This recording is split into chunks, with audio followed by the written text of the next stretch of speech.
কি কথা? এই দেশের কিছু খাবার মানে নিত্য নতুন খাবার আছে। কি খাবার আছে বাবু? যেমন ইলিশ মাছ।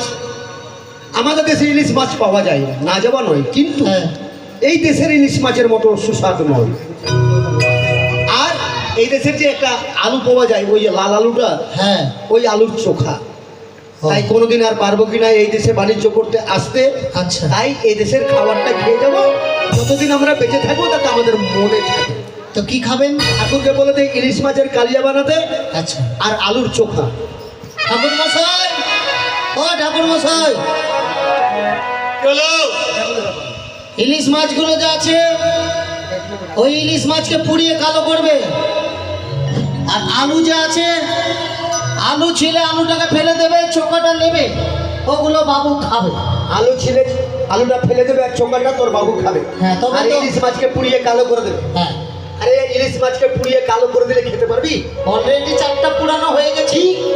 চারটা পুরানো হয়ে গেছে? হ্যাঁ। আরে পুরাবার কথা বলিনি, নাহলে কালো হবে কি করে? ভাই আমার কপাল। কালিয়া হচ্ছে একটা উন্নত মানের রান্না, শস্য বাটা দিয়ে। ও, কালিয়া করবেন, কালিয়া। আর আলুর চোখা মানে বুঝলি না, আলু সিদ্ধ। ও, আলু সিদ্ধ।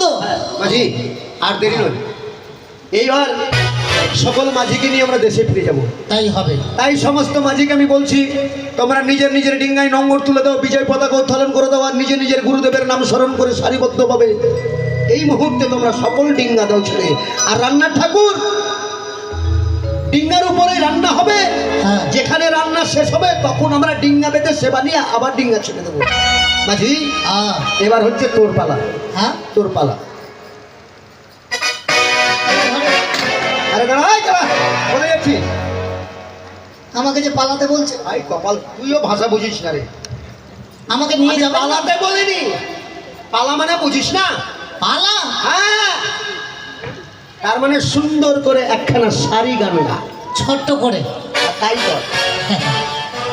চলো মাঝি ভাইরা, সারি গান গাইতে গাইতে এই জলপথে যাচ্ছি তো, চল।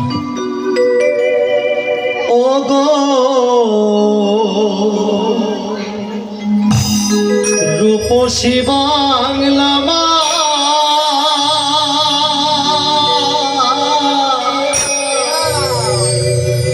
দয়া করে ঘোচাও মাগো, চিন্তা ভাবনা ঘোচাও, চিন্তা ভাবনা, দয়া করে ঘোচাও মাগো, চিন্তা ভাবনা ঘোচাও, চিন্তা ভাবনা। ও গো রূপসী বাংলা মাগো,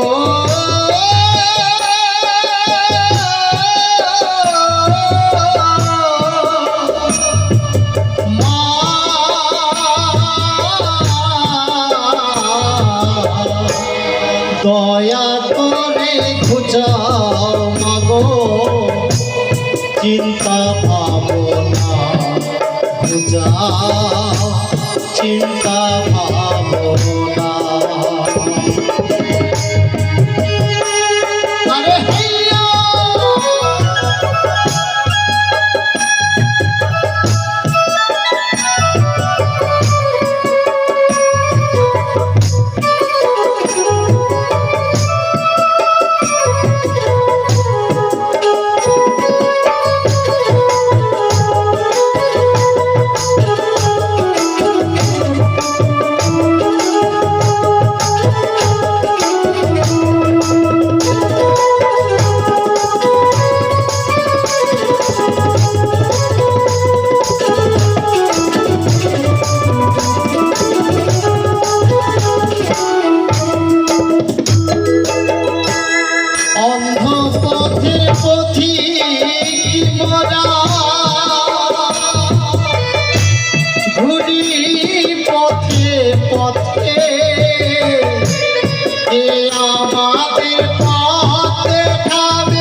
চিন্তা ভাবনা বুঝাও, চিন্তা ভাবনা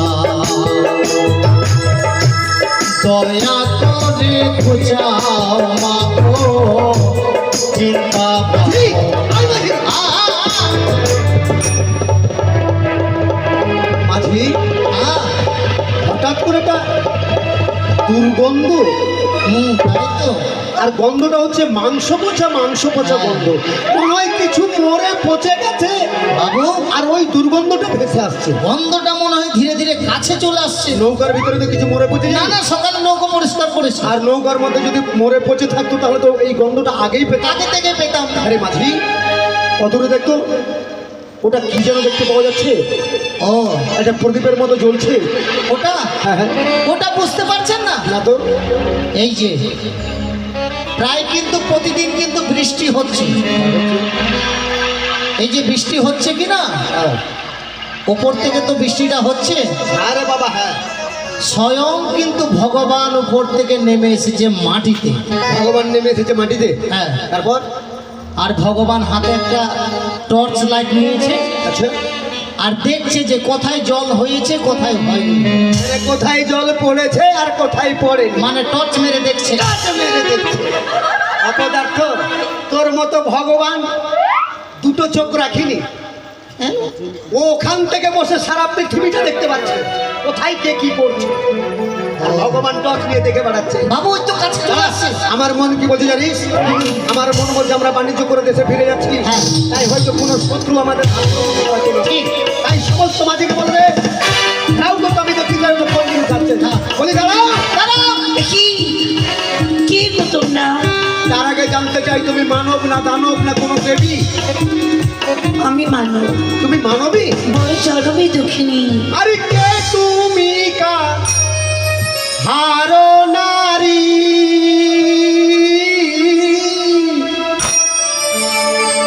বলো কন্যা সত্য করি।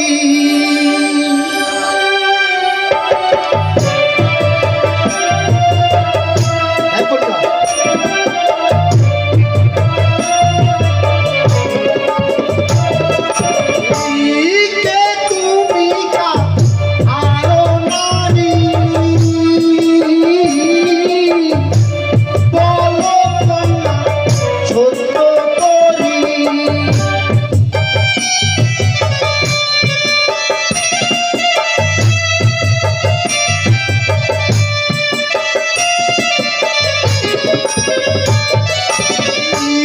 কোথায় বা ঘর কি নাম গো মারো গো,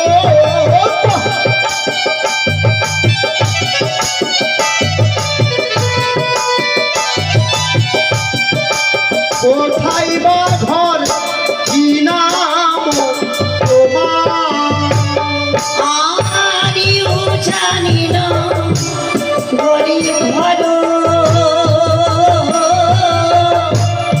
বাচস্পতি পিতা হয়। জানি না বলে। সে তো অনেক দূরের পথ।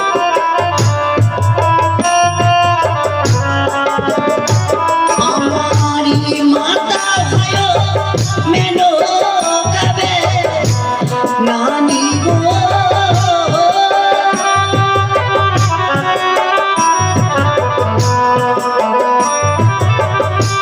মাতা হয় মরি মেনো কবে নানি। উজানি নগরে ঘর, পিতা বাচস্পতি সদাগর, মায়ের নাম মেনকা বেরানি। সে তো বহু দূরের পথ। বহু দূরের পথ। গো তোমার বক্ষে আবার ওটা কি গো? এ হচ্ছে আমার মৃত্যু স্বামী। মৃত্যু সাহেব মানে মারা গেছে? হ্যাঁ বাবু গো। কিভাবে মরেছে গো? ও গো বিয়ের বা সরু ঘরিয়ে মমকান্ত প্রাণেশ্বরে।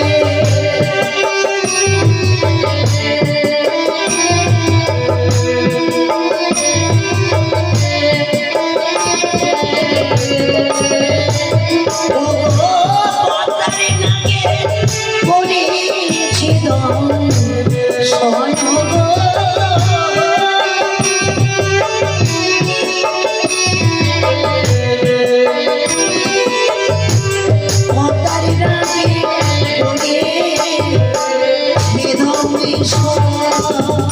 বিয়ের বাসর ঘরে সর্পদংশনে তোমার স্বামী মারা গেছে। হে বাবু গো, তাই তুমি ভাবছো গঙ্গার জল কতদিন হলো তোমার স্বামী মারা গেছে? এই তো 3 মাস পূর্ণ হলো। মানে 3 মাস কত হতে চলেছে? হ্যাঁ মাঝি, এই জন্যই তো এত দুর্গন্ধ। হ্যাঁ আর আমরা ভাবছি মাংস পচা গন্ধটা কোথা থেকে আসে? হ্যাঁ এখন তুমি কোনো গন্ধ পাচ্ছ না? কই না তো। আরে আমরা এত দূরে ডিঙ্গার উপর আছি, গন্ধে থাকতে পারছি না, অথচ তুমি কোনো গন্ধ পাচ্ছ না। না বাবু, আচ্ছা যাক গে।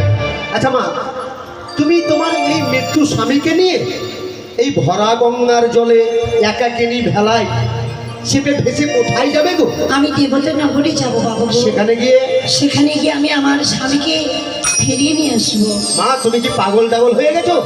শোনো মা, যেই মানুষ একবার মরে যায় সেই মানুষ দ্বিতীয়বার আর কখনো জীবিত হয় না। সাবিত্রী একদিন সত্যবানকে ফিরিয়ে এনেছিল।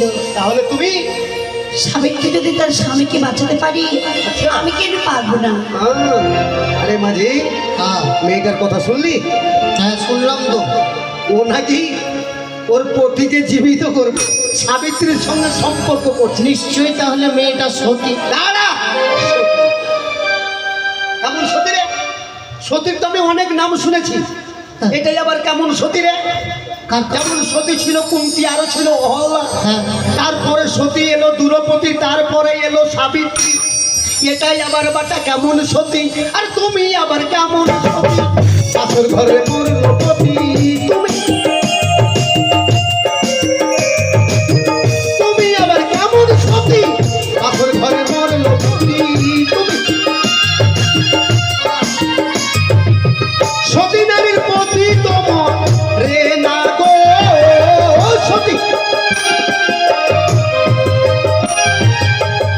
সতী নারীর পতি তো মরে না। বাবু গো, আজ বাঁশরি ঘাটে স্বামী মরেছে বলে এইভাবে আপনি আমাকে লাঞ্ছনা দিচ্ছেন। শোনো মা, আমি তোমাকে উপহাস করিনি। এই যে তুমি বারবার বলছো সতী সতী, যার জন্য আমি বলতে বাধ্য হলাম। সবই আমার ভাগ্য বাবু। শোনো মা, মনে কিছু করো না। তুমি এক কাজ করো মা, তুমি তোমার ওই মৃত্যু স্বামীকে আমার মাঝিদের হাতে তুলে দাও। হ্যাঁ ওই তো দেখতে পাওয়া যাচ্ছে শ্মশান, ওই শ্মশানে দাহন করে দেবে। আর তুমি আমার ঘরে চলো মা। না বাবু, তুমি জানো না মা, আমার ঘরে আমার স্ত্রী ছাড়া কোনো ছেলে মেয়ে নেই।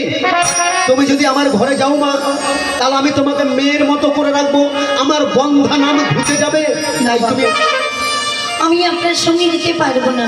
আমার সঙ্গে যাবে না? না বাবু, মাঝি বাবু, মেয়েটাকে এত কিছু করে বুঝিয়ে বলছি, তবুও আমার সঙ্গে যাবে না রে? তা যেতে তো চাইছে না। সত্যি সত্যি মেয়েটার ভক্তি আছে স্বামীর উপরে, আমি বুঝতে পারছি পারবে। ওর ভক্তির জোরে ওর মৃত্যু স্বামীকে জীবিত করতে পারবে। বাবু, আচ্ছা মেয়েটা যে সাগরে ভাসলো, হ্যাঁ, মেয়েটার তো বিয়ে হয়েছে, বিয়ে তো হয়েছে। শ্বশুর শাশুড়ি কি একটা কথা? অবশ্যই দাঁড়া। আচ্ছা মা, এর আগে তো তুমি পরিচয় দিলে তোমার বাবার বাড়ি। আচ্ছা মা, তোমার বিয়ে কোথায় হয়েছে গো? আমার বিয়ে হয়েছে চম্পানি নগর। চম্পকনগর? হ্যাঁ বাবু গো, তুমি চম্পকনগরের কুলবধূ? হ্যাঁ। দেখো মা, মিথ্যে কথা বলো না, তুমি সত্য কথা বলো। তোমার শ্বশুর ঘর কোথায়? সত্যি কথা বাবু গো। সত্যি বলছো? হ্যাঁ। আরে মাঝি, হ্যাঁ চম্পকনগরের পাশেই তো আমাদের ঘর শঙ্খপুর। হ্যাঁ আর চম্পকনগরে বৌমা ভাসবে এই গঙ্গার জলে? আমার তো বিশ্বাস হচ্ছে না। মেয়েটা মনে হয় বাঁচার জন্য মিথ্যার আশ্রয় নিচ্ছে। আচ্ছা মা, ঠিক আছে, তুমি যখন বলছো তোমার শ্বশুর ঘর চম্পকনগর, বলো তো তোমার শ্বশুরের নাম কি? আমার শ্বশুরের নয়, আমার শ্বশুরের নাম, আমি তার পুত্রবধূ। আমি কি করে বলবো আমার শ্বশুর দেখো ঠাকুর? মা, বিপদে পড়লে নাম বললে কোনো পাপ হয় না। বেশ, আমি আকারে বলছি, আপনি ইঙ্গিতে বুঝে নেবেন। তাই করো। ও গো লক্ষ তার মাঝি রায়, পূর্ণিমাতে পূর্ণ হয়। আরে লক্ষ তার মাঝি রায়, পূর্ণিমাতে পূর্ণ হয়। আরে শিরোনামে শ্বশুরি সদা গর্ব।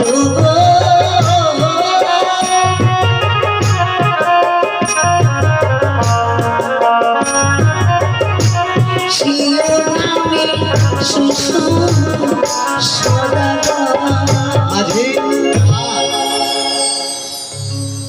পূর্ণিমার রজনীতে উদিত হয় পূর্ব ভাগে, লক্ষ্যতারার মাঝে রয়, সেও নাম শ্বশুর তাহার। সেটা হচ্ছে ম্যাগ। তোর মাথা, ওই পূর্ণিমাতে মেঘ উঠে আর অন্যদিন মেঘ উঠে না। না না না বাবু, ওটা হবে না। হবে চাঁদ। হ্যাঁ, চাঁদ। তাহলে কি তোমার শ্বশুর ঠাকুরের নাম চাঁদ? হে বাবু, ওই চম্পানির অধীশ্বর আমার হলো শ্বশুরই। দাঁড়াও! আবার তুমি মিথ্যা আশ্রয় নিচ্ছ? না বাবু, মাঝি, চম্পকনগর অধীশ্বর, হ্যাঁ সেটা হচ্ছে আমার জামাইবাবু। হ্যাঁ হ্যাঁ? আর আমার জামাইবাবুর নাম বলছে ও যে সেটা নাকি ওর শ্বশুর। তাছাড়া আমার জামাইবাবুর আমার ছয়টা ভাগনা তো অনেকদিন আগেই মারা গেছে। হ্যাঁ। মেয়েটা কিন্তু অতি চালাক, বয়সে নবীন, কিন্তু বুদ্ধি মেয়েটার অতি আছে। ও মনে মনে ভাবছে চম্পকনগরের শ্রেষ্ঠ বণিকের মধ্যে শ্রেষ্ঠ হচ্ছে চাঁদ সদাগর, যদি ওর কথা বলি তাহলে আমাকে ছেড়ে দেবে।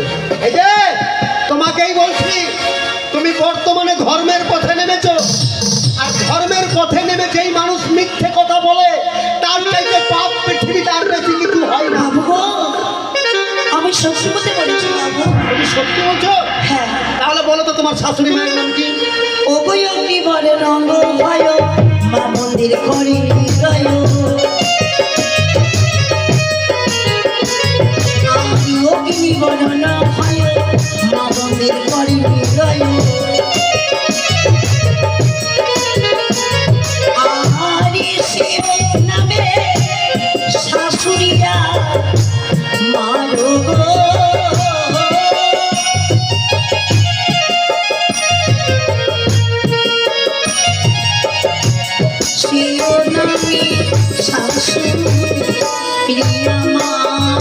মাঝি, অগ্নিবরণ রঙ হয় মা বন্ধের কর্ণে গলায় রয়, সেও নাম শাশুড়ি মাতা। সেটা বুঝতে পারছেন না? কিরে? সেটা হচ্ছে বাবু হেডফোন। হেডফোন? হ্যাঁ, কানে থাকে। হ্যাঁ, ওটা অগ্নিবরণ হয়। হ্যাঁ, গলাতে কতগুলো থাকে। আরে অধিক মূল্য বলেছে। হেডফোনের দাম কত টাকা রে? ওই 400-500 টাকা হবে। তাছাড়া সেই যুগে হেডফোন ছিল না। ও, তার মানে হবে কি জানিস? কি বাবু? সোনা। সোনা। তাহলে কি তোমার শাশুড়ি মায়ের নাম সোনা? সোনা। ওই নামে আকারযুক্ত করুন। ওই নামে আকার? ওই নামে আকার দিলে তো হবে আমার দিদি সোনেটা। হ্যাঁ। তাহলে কি তোমার শাশুড়ি মায়ের নাম সোনেগা? হ্যাঁ বাবু গো। আবার তুমি মিথ্যে কথা বলছো? না বাবু, এটি সত্য। এটা সত্য? হ্যাঁ বাবু গো। আরে বাবু। মাঝি, হ্যাঁ। এটাই আবার কোন বউ রে? হ্যাঁ, 6-6টা বউ তো বিধবা সেজে ঘরে বসে আছে। বাবু, কি? ওই যে মারা গেছে ওর নামটা জিজ্ঞাসা করেন না, তাহলে তো ঠিক ঠিক ঠিক। আচ্ছা বলো তো তোমার স্বামীর নাম কি? আরি 14 বছর না হারি, ইন্দ্রজিৎ জীব আমারি। আরি 14 বছর না হারি, ইন্দ্রজিৎ জীব আমারি। ওগো সেও নামে স্বামী সদা বলো গো।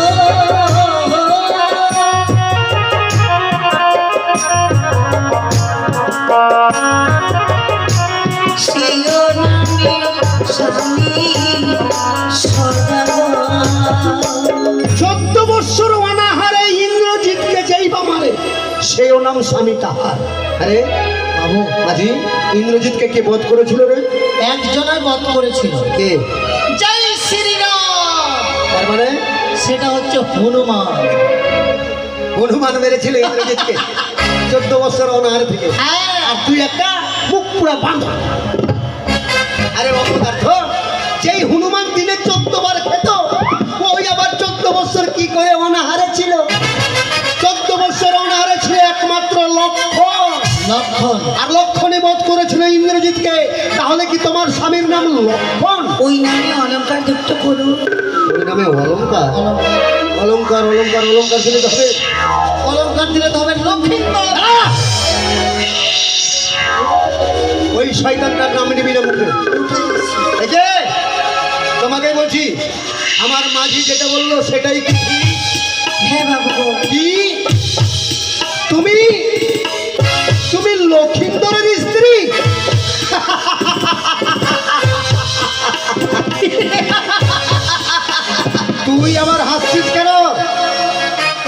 আমি তো হাসছি এই জন্যই মাঝি, সুযোগ পেয়েছি হ্যাঁ অপমানের প্রতিশোধ নেওয়ার সুযোগ। এই শয়তানটাই একদিন মান সরোবর আমার স্ত্রীকে করেছিল অপমান। আমার স্ত্রী কেঁদে কেঁদে বলেছিল, স্বামী গো, ভাগ্নে ঠাকুর হয়ে আজ আমাকে এইভাবে অপমান করেছে, এর প্রতিশোধ যদি তুমি না নাও তাহলে আমি প্রাণে বাঁচবো না। আমি আমার স্ত্রীকে কথা দিয়েছি যদি কোনোদিন সুযোগ পাই হ্যাঁ। তোমার এই অপমানের প্রতিশোধ আমি সেই দিন আদায় করব। তার মানে এই প্রতিশোধ নেবেন? অবশ্যই। আচ্ছা বাবু, মনে করেন যে আপনাকে কুকুরে কামড় দিয়ে দিল, আপনি কি কুকুরটাকে কামড় দেবেন? ও, কুকুর আমাকে কামড় দিল আর কুকুরকে আমি ছেড়ে দেবো? কুকুরের দাঁত আছে আর আমার দাঁত নেই রে বেটা। কামড়াবেন? তবে এই যে, আশা করি তোমার শাশুড়ি মায়ের মুখে শুনেছো, শাশুড়ি মায়ের মুখে? তোমার মামা শ্বশুর বলে কেউ আছে, নারায়ণদানি নাম তার। কই, আমি তো শুনিনি। ঠিক আছে, তুমি যখন শুনোনি তাহলে তোমাকে আমি আমার পরিচয় দিচ্ছি। আমি অন্য কেউ নয়, আমি হচ্ছি সেই নারায়ণদানি।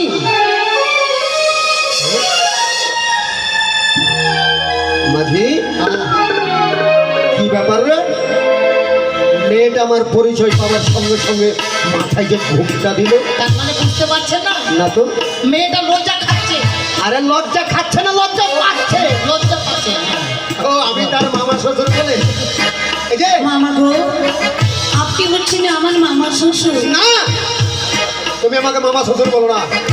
আমি তোমার মামা শ্বশুর নয়। এ আপনি কি বলছেন? আমি এখন বর্তমানে দাঁড়িয়ে আছি তোমার সামনে, আমি একটা অসুর। না, অমন করেই বলবেন না। বলবো না মানে? যেই জানুয়ারটা মরে তোমার কোলে মাথা রেখে ঘুমিয়ে আছে, এই পশুটা একদিন আমার স্ত্রীকে করেছিল অপমান। বারবার বলেছিল আমার স্ত্রী যে লক্ষিত, আমি তোর মামিমা, মামিমা হয় মায়ের সমান। মামিমাকে এখানে কথা বলতে নেই বাবা, তবু ওই জানোয়ারটা শুনেনি। মামা গো, স্বামী নয় অন্যায় করেছেন, এর শাস্তি কি আপনি আমাকে দিতে? হ্যাঁ, তোমাকেই দিতে হবে। না মামা, আপনি অন্যায় করবেন না। তোমার স্বামীর পাপের প্রায়শ্চিত্ত তোমাকেই করতে হবে। আপনি আমাকে ছেড়ে দিন মামা গো। ছেড়ে দেবো? তোমাকে ছেড়ে দেবো? ও মামা, আপনি দানি গো,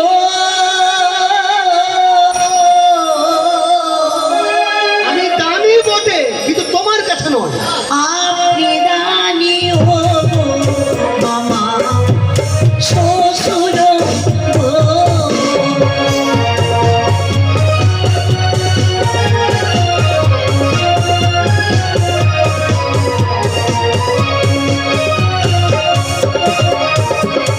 আরিয়াকে তো ভাগিনেব মামা, বলবো ধরা। আগে নেবো? আমি মানি না, ওই শয়তানকে ভাগতে বলে আমি মানি না।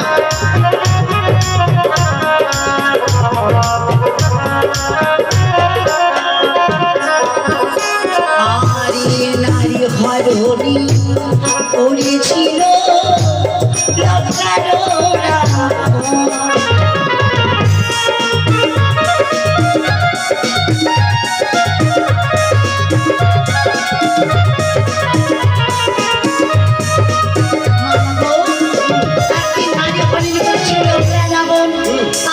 ধ্বংস হয়েছিল তার বংশধর। আমি মরে যাব, তবু আমি অপমানের প্রতিশোধ নেব। না মানে ছাড়িব না, ছাড়িব না, গোবিন্দা, করিব তোমায় বিয়ে।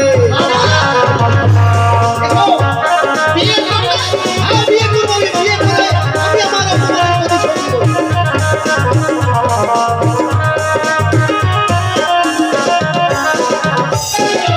এই বউ সাজাইয়া নয়ে যাবো আমি আমার শঙ্খপুরে। আমার স্ত্রীর অপমানের প্রতিশোধ আমাকে নিতেই হবে। আপনি ছেড়ে দিন, আমাকে ছেড়ে দিন। ছেড়ে দেবো? মাঝি, আজকে মেয়েটা কাঁদছে আর আমাকে বলছে মামা আপনি আমাকে ছেড়ে দিন। এইভাবে তাই আমার স্ত্রীও কেঁদে কেঁদে বলেছিল ওই জানোয়ারটাকে, ওই পশুটাকে ও তো ছাড়েনি, তাই আমিও ছাড়বো না। আচ্ছা বাবু, মেয়েটাকে যে বিয়ে করবে তো একটা এত ঠান্ডা মেজাজে বললে তো হয়? আপনি যেইভাবে বলছেন মেয়েটা তো ভয় পাচ্ছে। আমি উত্তেজিত হয়ে গেছি। আমাকে বলেন, কি করবি তুই? আমি রাজি করিয়ে দিচ্ছি। তুই ওকে রাজি করাতে পারবি? এক সেকেন্ডে রাজি করে দেব। তাহলে এতক্ষণ ধরে কি করছিস? যাবো? যা। শোনো মা, তুমি কে জানি না মা। আমি জন্ম দুঃখিনী বাবা, বাবু তো বিয়ে করবেই। কিন্তু আমি তো বিয়ে করতে পারবো না। কি? উনি কি আমার মামা শ্বশুর? তুমি বিয়ে করবে না? না বিয়ে করবে না? না বিয়ে করবে না? না। বিয়ে যখন করবে না তো এখানে কি করছো? চলে যাও। দাঁড়া। এটাই ওকে বুঝিয়ে বলছিস? এটাই বুঝাচ্ছিস? বিয়ে যখন করবে না তো এখানে কি করছো? তুমি এখান থেকে যেতে পারছো না। ও যদি চলে যাবে তাহলে কি আমি তোর মাকে বিয়ে করে প্রতিষ্ঠানে করে করবো? এই যে, আর তোমার আমি কোনো কথা শুনতে চাই না। মামা গো, আমি একটাই কথা জানতে চাই, তুমি আমাকে বিয়ে করবে কি না মামা। করবে না? আপনি আমার সাথে অন্যায় করেছি। আমি আপনাকে অভিশাপ করলাম, দুই নয়নে আপনার হরেনি করে নিলাম, সর্বঙ্গে আপনার আমি অগ্নি বা নিক্ষেপ করিলাম।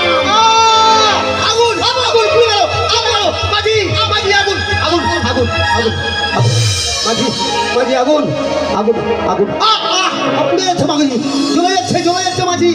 মাঝি রে, মাঝি হ্যাঁ মাঝি রে, হ্যাঁ, এই তো আছি তো, কোথায়? এই তো আপনার সামনে আছি। আমি যা তোকে দেখতে পাচ্ছি না রে মাঝি। হ্যাঁ, আমার দুই চোখ অন্ধ হয়ে গেল রে বাবা, আমি আর চোখে দেখতে পাচ্ছি না মাঝি। মাঝি বাবু, আপনি যখন অন্ধ হলেন কিনা, হ্যাঁ, ভালোই হলো। কি ভালো হলো? সকালে আর তেল পুড়িয়ে বাড়ি যাওয়া হবে না। কি করবি? একটা আপনি থালা নেবেন আর আমি আপনার হাতটা ধরবো, হ্যাঁ। আর গোটা রাস্তা বলতে বলতে কি যাব জানো? কিসে উঠবি? বাসে উঠে যাব। বাসে উঠে কি করবি? বাসে উঠে কি বলবো জানো? দয়া করে তোমরা গো কিছু পয়সা দেবে গো, আর আপনি খালি বলবেন কি বলবো? নয়ন কানা হলো চাঁদরে। মাঝি, আমি চোখে দেখতে পাচ্ছি না বলে তুই আমাকে উপহাস করছিস? আমাকে তুই উপহাসের পাত্র পেয়ে গেলি? না, মাঝি রে, হ্যাঁ, সত্যি আমি অন্যায় করেছি। ভাগ্নে বউয়ের উপরে যে আমি অন্যায় করেছি, এই অন্যায় কোনো মানুষ করে না। কারণ ভাগ্নে বউ হচ্ছে গুরুদেব, তাই গুরুর উপরে যে আমি অন্যায় করেছি, ও আমাকে অভিশাপ দিয়েছে, তাই তার অভিশাপ আমাকে লেগে গেছে রে মাঝি। মাঝি, আমাকে একটু ওর সামনে নিয়ে যেতে পারবি? এই যে এই আমি ওর কাছে ক্ষমা চেয়ে নেব। আরে বাবা, আমি কি দেখতে পাচ্ছি? মা, মা গো, সত্যি আমি ভুল করেছি মা। আমার এই স্ত্রীর কথায় আমি উত্তেজিত হয়ে তোমার উপরে যে অন্যায় করেছি, মামা শ্বশুর হয়ে ভাগ্নে বউয়ের উপরে এই অন্যায় কোনো মানুষ করে না মা। কিন্তু আমি ভুলে গেছিলাম যে তুমি আমার ভাগ্নে বউ আর আমি তোমার মামা শ্বশুর, তাই ভুলের কাজল আমার মুছে গেছে মা। দয়া করে তুমি আমাকে ক্ষমা করো বউ। আমি ক্ষমা করতে পারি মামা।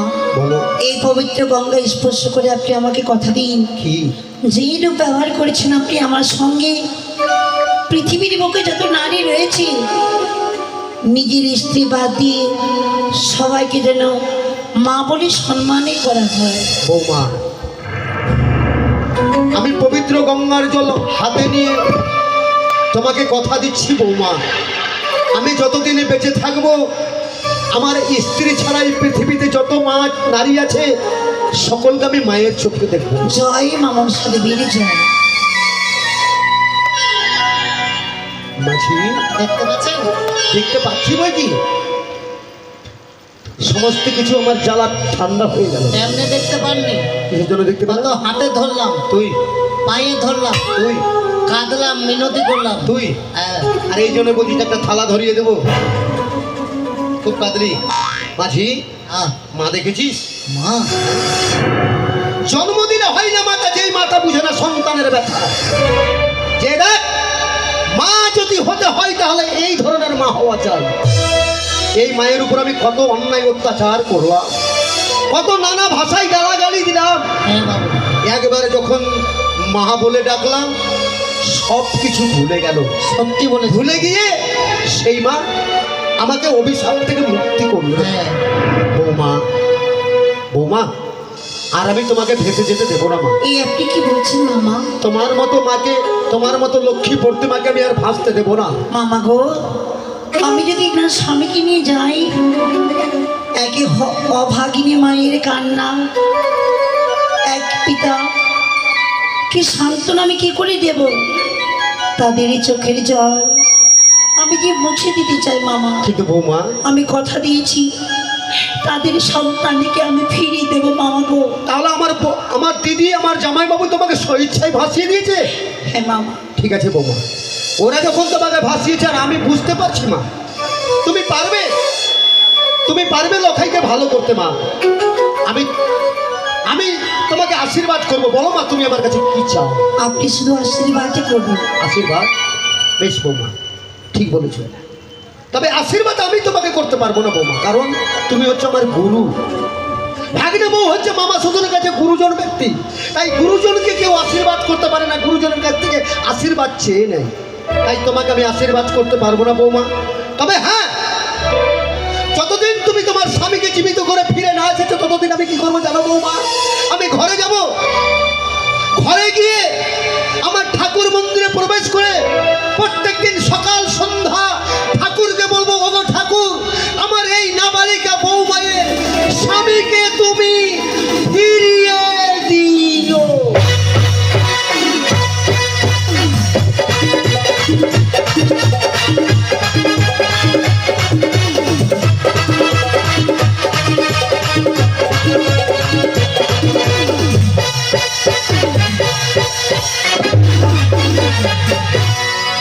তাই আজকের মতন মা মনসা গুণকীর্তন আমাদের এখানে রইল। আগামীকাল